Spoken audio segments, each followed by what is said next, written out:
প্রিয় দর্শক, আসসালামু আলাইকুম। চলে আসছি আজকে খেতে কৃষিকাজের জন্য। আমরা কৃষি প্রধান দেশের লোক, বাঙালি লোক। আসলেই কিন্তু কৃষি প্রধান, সব কিছুতেই কৃষি আমাদের ঘাঁটি, কৃষি আমাদের মাটি, কৃষি আমাদের স্বর্ণ। এই কৃষিকাজে আজকে চলে আসছি আমি মাঠে। দেখতে পাচ্ছেন মরিচের ক্ষেত। সচরাচর যেটা আমরা করে থাকি সেই কাজটা এখন আজকে আমি আপনাকে এমন একটা পদ্ধতিতে করিয়ে দেখাবো, যেটা কিনে আপনাদের পাশনের তুলনায় চার গুণ বেশি হবে। মানে কাজের স্পিরিটটা 4 গুণ বেশি হবে। স্পিড হতে বাধ্য। তো দেখেন, এই যে কিছু দূর আমি কিন্তু অলরেডি করে ফেলেছি।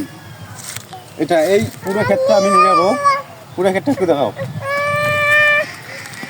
এই পুরো ক্ষেতটা, এটা হচ্ছে পুরো ক্ষেত, যেখানে আপনাদেরকে আমরা মরিচের একটা ভিডিও দিয়েছিলাম, মরিচ গাছকে চা কিলানোর ভিডিও। আপনারা দেখেছেন, অনেকেই দেখেছেন, খুব সুন্দরভাবে শেয়ার করেছেন ভিডিওটা। তো এই ভিডিওটা হচ্ছে আজকে যে ভিডিওটা, একটা অসাধারণ একটা পদ্ধতির ভিডিও। যে পদ্ধতিটা আপনারা জানলে আপনাদের কাজ এত স্পিডের সহিত হবে, আপনার মনে কাজে 4 কামলার কাম 1 কামলা করতে পারবেন। মানে 4 কিষানের কাম 1 কিষানে, মানে 4 শ্রমিকের কাজ 1 শ্রমিকে হয়ে যাবে। তো বিষয়টা হচ্ছে এখানে এই ক্ষেত্রের মধ্যে আমি বেগুন লাগিয়েছি, মূলা লাগিয়েছি, মরিচ লাগিয়েছি, লাল শাক, আবার ধনিয়া শাক, সেই সাথে রয়েছে টমেটো এবং কিছু সরিষার গাছও রয়েছে, মূলও রয়েছে। তো এই জিনিসটা আপনাদেরকে অনেক আগে আমি দেখিয়েছি। এটা হচ্ছে এই যে এইভাবে দেখেন, আসনের তুলনায় কত স্পিডে কাজ আমাদের হয়ে যাচ্ছে। দেখেন এই কাজটা আসুন দেখি, এত দ্রুত সম্ভব ছিল?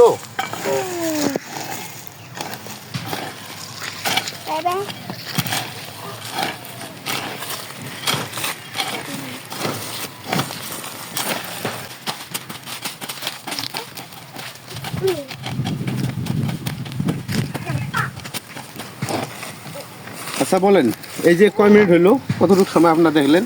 আমি তো দাঁড়া টানলাম। আর যদি আমরা করতে চাই, তাহলে এই যে ঘাসগুলা, এই যে ওটা যদি একটু পা দিয়ে সরে দিই সঙ্গে সঙ্গে, তাহলে ঘাসগুলো কী হবে? ঘাসগুলো এই যে রোদ খাবে, রোদ খাওয়ার পর এই ঘাসগুলো কিন্তু আর ঘাস থাকবে না, নষ্ট হয়ে যাবে। তাহলে দেখেন, আমি কিন্তু এইখান থেকে শুরু করছি। দেখেন এইখান থেকে 1 2 3 4 প্রায় 4 হাতের মতো জায়গা আমি কিন্তু অলরেডি নিড়ানি কমপ্লিট করেছি। কেমন লাগছে আপনাদের কাছে? আশা করি অবশ্যই ভালো লাগছে। আর এই কাজটার স্পিরিটটা যেরকম আছে, অল্প সময়ের মধ্যে দ্রুত কাজ করার একটা প্রসেস আমি আপনাদেরকে দেখিয়ে দিলাম। ভালো লাগলে অবশ্যই কিন্তু ভিডিওটা লাইক, কমেন্ট, শেয়ার করতে ভুলবেন না। আমার সঙ্গে রয়েছে আমার এই যে মেয়ে, ছোট্ট মেয়ে নুসাইবা হাকিম তুবা। আর এই নুসাইবা হাকিম তুবা স্টাইল নামে যে আমাদের পেজটা রয়েছে, আমাদের একটা ডিজিটাল ক্রিয়েটর পেজ, আপনারা কিন্তু এই পেজটা ভিজিট করে ফলো করতে ভুলবেন না। ধন্যবাদ সকলকে, ভালো থাকবেন, সুস্থ থাকবেন। দেখা হচ্ছে অন্য কোনো ব্লগে। আল্লাহ হাফেজ, আসসালামু আলাইকুম।